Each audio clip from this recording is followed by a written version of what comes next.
It was a picture-perfect spring day in the city of Minneapolis. The warm temperatures drew the Nordic people from their winter hibernations, frolicking around one of their 10,000 lakes. Sounds of "you betcha" and "oh yeah" filled the air. I almost expected Mary Tyler Moore herself to come darting around the corner, whimsically tossing her beret into the air. But my tranquility would soon be interrupted. My friend had brought me to a neighborhood not far from downtown Minneapolis. "You have to see this," he said. "You need to feel this." He drove as close to our destination as we could until we met the Jersey barriers that prevented any vehicular traffic from going further. As we pressed ahead on foot, all sound seemed to fade away as if we had entered the eye of a hurricane. And then I saw it. The Cup Foods convenience store that had served as the backdrop to the murder of George Floyd. The mural of George Floyd on the side of the building.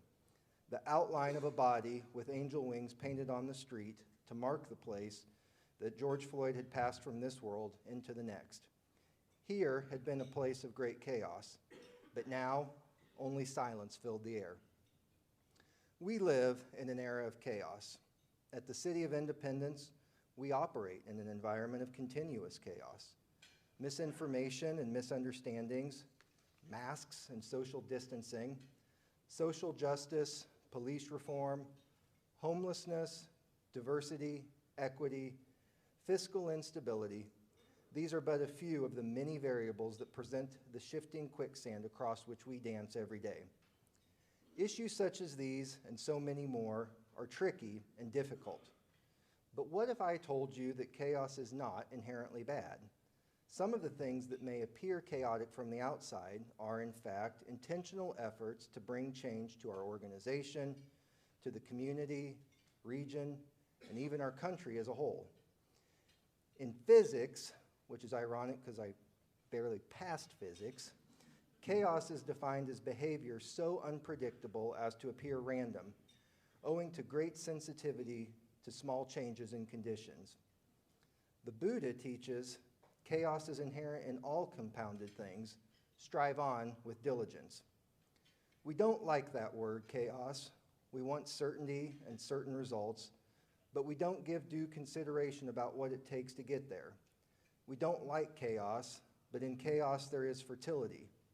Chaos is a complex system, but it functions.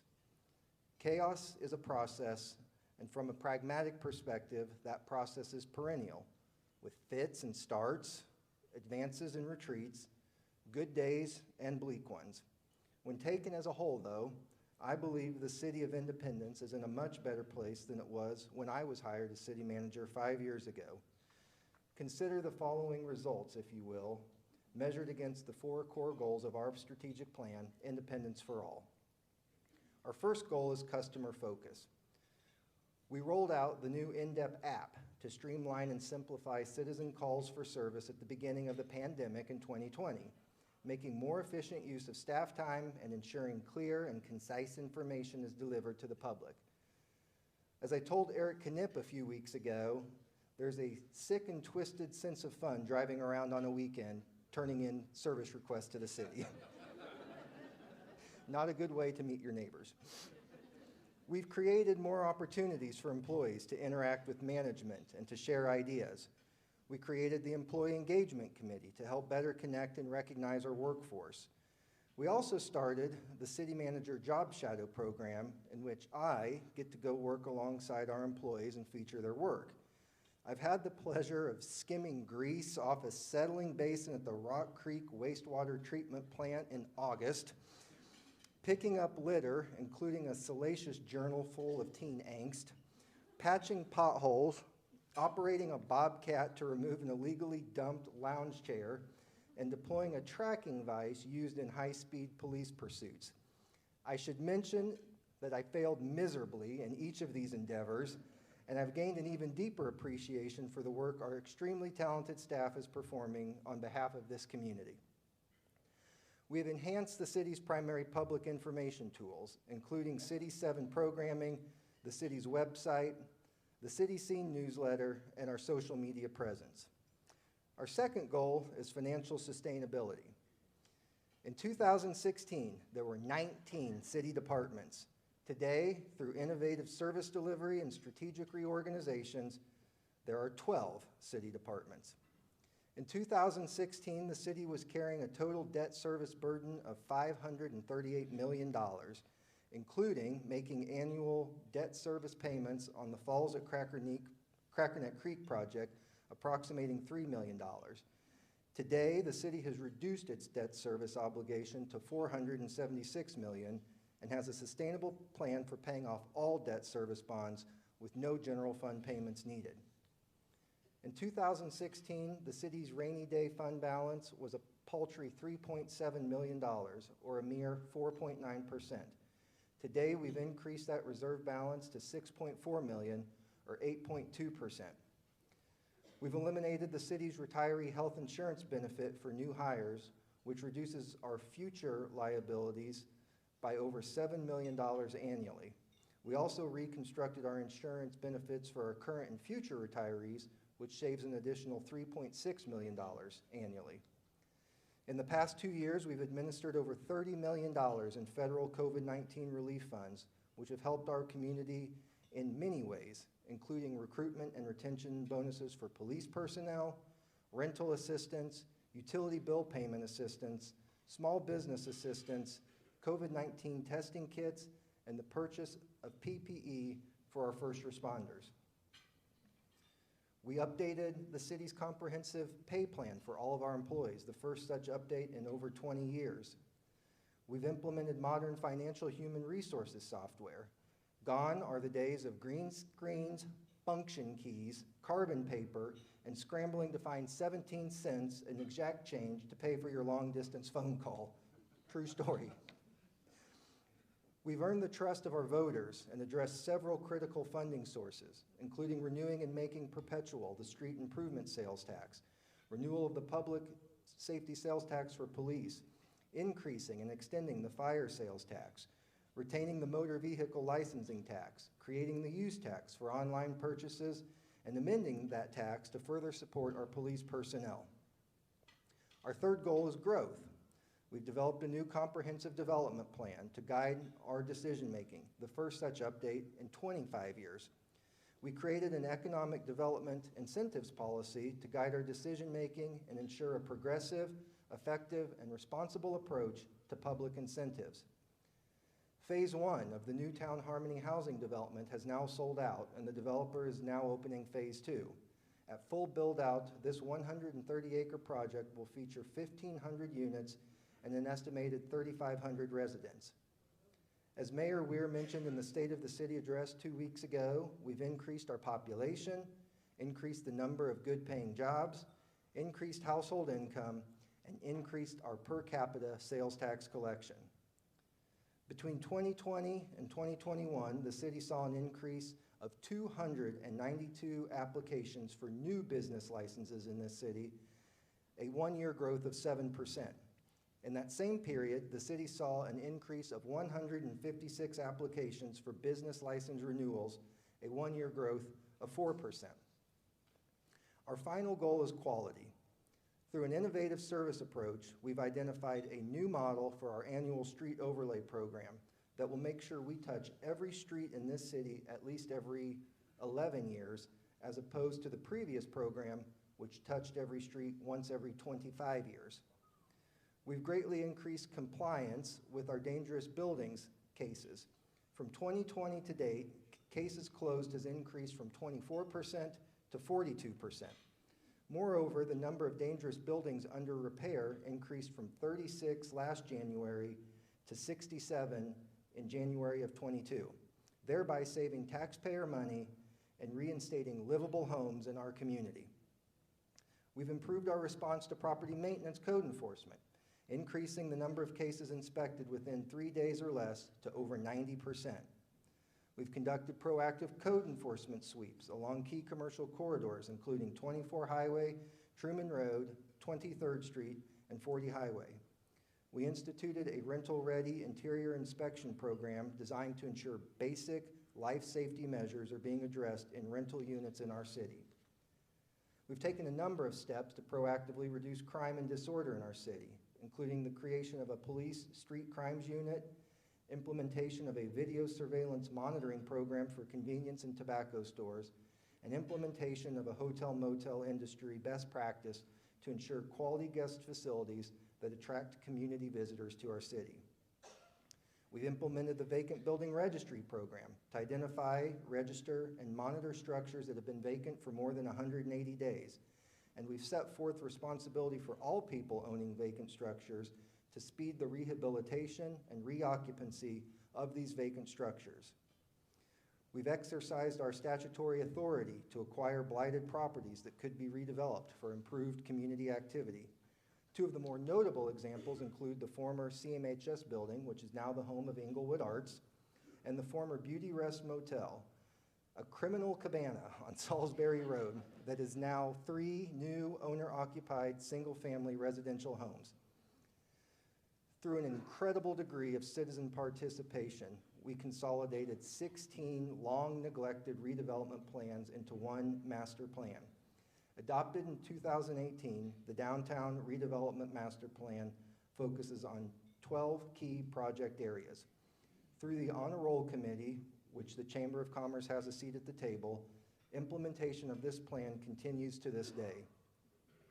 The city met the challenge of the Chamber's Quality Housing Committee, reinstating the long-dormant Land Clearance Redevelopment Authority last year to address blighted areas in our community. We also met the Chamber's challenge by completing the Master Housing Study with an eye on stabilizing and revitalizing neighborhoods, as well as building new housing units to fill market needs. And finally, over the past 5 years, we've answered our citizens' #1 priority, public safety, by adding an additional 3 firefighters and an additional 31 sworn police personnel. I stand before you today and I proudly state that our 1,149.02 dedicated personnel at the City of Independence have answered the call that I put before them 5 years ago to leave this city not only, not less, but greater and more beautiful than we found it. We have moved this community forward in the last 5 years, but our journey toward the best version of independence is not done. And as the poet Robert Frost said, we have miles to go before we sleep. We must now rededicate ourselves to the ideas and to the actions that have accomplished so much good these past 5 years. I think it's fair to say that we, the people, are not always a united people. We rarely are, but our divisions and our tribalism seems especially acute today. Like communities across the country, there are some in our city who have lost faith in the idea that what binds us together is more important than what separates us. There are forces today that are still preaching division. There are forces today that want us to return to the old ways, to lose ground, to take our eyes off the prize. It makes me sad because we don't want to lose ground. We want to go forward and create one community. But I do think there's something brewing in Independence that's going to bring people closer together. Adversity can breed unity. Hatred can give way to love. We've come too far. We've made too much progress as a people to stand still or to slip back. We have a lot of work to do, so don't get weary. Our city is a better city. We are a better people, but we still have a distance to travel before we get there. As my first friend and my old neighbor, Mr. Rogers, once said, oftentimes you think you're at the end of something, but you're really at the beginning of something else. I want to spend the balance of my time with you today to issue 4 challenges to the Independence Chamber of Commerce. 4 things that I believe are within our grasp over the next 12 months if we pull together. It doesn't take much creativity to imagine these 4 initiatives, and as that old neighbor, Mr. Rogers, also said, imagining something may be the first step in making it happen, but it takes real time and real effort of real people to learn things, to make things, to turn thoughts into deeds or visions into initiatives. The first and most immediate priority for the Chamber is to rally in support of the Eastgate Commerce Center Development Project.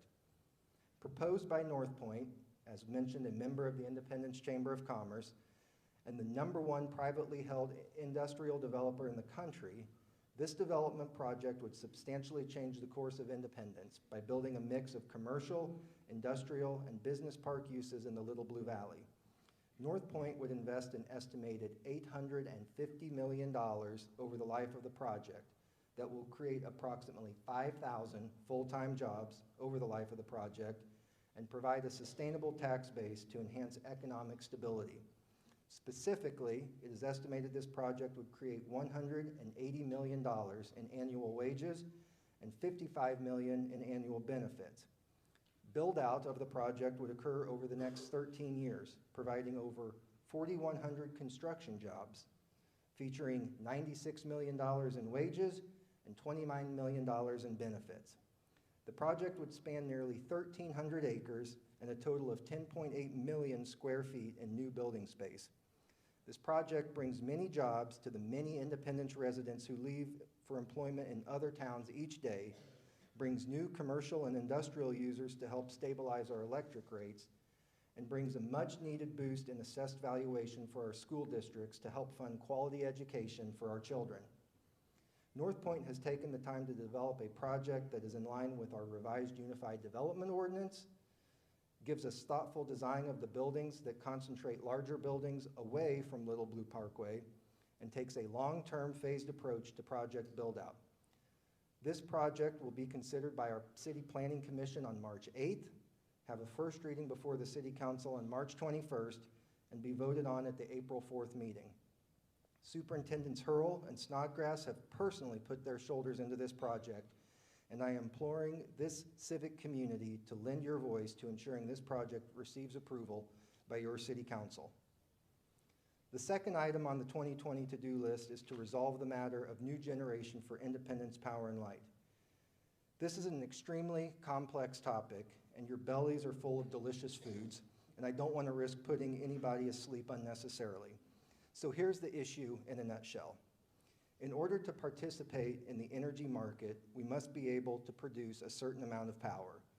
Our current power producing capabilities are what's called combustion turbines. They're old, slow, and inefficient. If we are to continue operating our own electric utility, we have to replace this with something more cost-effective and reliable. Our IPL staff have studied this issue ad nauseum for several years and recently completed an extensive request for proposal process. Tomorrow, our staff will present to the city's Public Utility Advisory Board and seek their recommendation for the City Council to approve a letter of intent to proceed in negotiations with the winning bidder. A letter of intent will allow staff and the winning bidder to develop project specifications and research a best and final offer on all deliverables necessary for the project. Every possible option for this service has been contemplated, and this recommendation represents the most cost-effective and reliable solution for our ratepayers. Staff will present this also to the Council on February 28th, and your support will help ensure the long-term viability of the electric utility in the most cost-effective manner possible. The third item on the list is already on the Chamber's strategic goals for 2022, and that is creation of a city charter review committee. We've talked about this one before, so let's keep it brief. As the foundational governing document of our community, a modern and progressive city must have a modern city charter. The last major revision of the Independence City Charter occurred in 1978, and the last amendment was adopted 20 years ago this November. Our charter is clunky, confusing, contradictory, and in some cases inconsistent with federal law. This past year, I had the pleasure of serving on the National Civic League's Model City Charter Review Committee. The Model City Charter is used by hundreds of cities to guide their charter language and governance structure. First published in 1900, this effort is the 9th full revision of the document. The National Civic League finds it meritorious to update the model charter from time to time, but Independence has not followed suit since the Winter Olympics were held in Salt Lake City. It's time to give our citizens the chance to review their charter and determine what revisions they might wish to bring forward for their fellow citizens to vote on. Finally, let's make this the year the City Council gives final approval to completing the streetscaping project for the historic Independence Square, as well as the Truman Connected Trail. If you aren't familiar with it, the Truman Connected Trail is a bike and pedestrian pathway linking the Truman Library with the Truman Sports Complex. Federal funds have been secured for Phase 1, which will run from the library through the square, then along Winter Road on Sterling to the entrance of the Inglewood Arts District. Once completed, the trail will create a cross-state bicycle system that will link the Truman Library to downtown St. Charles if you're insane enough to do so. This is a no-brainer as far as tourism and economic development goes. The Square Streetscape, of course, is a project adopted in the Downtown Redevelopment Master Plan and endorsed by the Independence Chamber. It will bring a long overdue revitalization to the infrastructure around the square, including new curbs and sidewalks, landscaping, lighting, and improved traffic flow. If we want to keep up with our peer cities and stop having weekenders elope to downtown Lee Summit, Blue Springs, Overland Park, Parkville, or Weston, it's time to invest the public resources to match the significant private investment that has been brought to bear and make the square the jewel of the metropolitan area that it should be. It makes sense economically, it makes sense practically, and it makes sense politically, as over 90% of Independence residents say investment in the square should be a priority. These are but 4 recommended priorities on a longer list of needs. But our track record over these last 5 years definitively proves that when we thoughtfully identify priorities and unite our great civic institutions behind common causes, nothing is beyond the realm of possibility for Independence. I'm often approached by folks who say, I don't know how you do this job. And my first inclination is to say alcohol, but my wife said I shouldn't. But really, it's simple. It's about you. It's not about me. It never has been. It's about you, the people, who deeply care about our community and want to see progress and to see us thrive and evolve. There will always be critics, and there will always be those whose reign and relevancy is predicated on maintenance of the status quo. But keep your gaze upon the common goal to better Independence for all, knowing that history will be our judge. While Harry Truman was president, he kept a quotation of Abraham Lincoln in a leather portfolio on his desk. It read, quote, "I do the very best I know how, the very best I can, and I mean to keep doing so to the end. If the end brings me out all right, what is said against me won't amount to anything. If the end brings me out wrong, 10 angels swearing I was right won't make any difference." What may look from the outside like chaos is in fact the necessary disruptions to the old system that breed change. As we got ready to leave that infamous Minneapolis neighborhood, I was struck by the strangest thing. There, in the middle of the street, was a greenhouse, and the plants from the greenhouse were transplanted to a makeshift memorial, a symbol of rebirth and renewal that had grown out of the chaos from this place. I'd like to end today with one last story.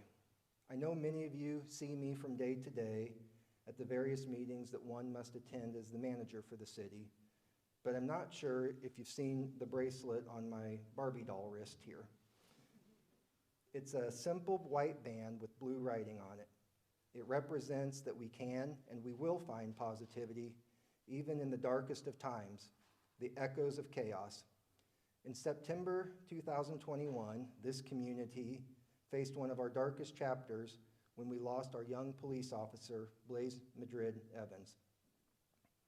He was brand new to the force, barely 2 weeks on the job when he made the ultimate sacrifice for our community. Now, I can't claim to have known Mr. Madrid Evans all that well, but I have had the great fortune to hear much of his story. He was a kind man, willing to stop anything to help those around him, a dedicated public servant. At his memorial service, his fiancée told the gathered crowd that we have to stop asking why and start asking what next. So this bracelet asks simply, what next? I must admit, this has made me regularly stop and pause. What would someone with a fresh perspective, a servant's heart, and a commitment to making things better do? when not even a month later, we lost another first responder, firefighter Chad Sappenfield.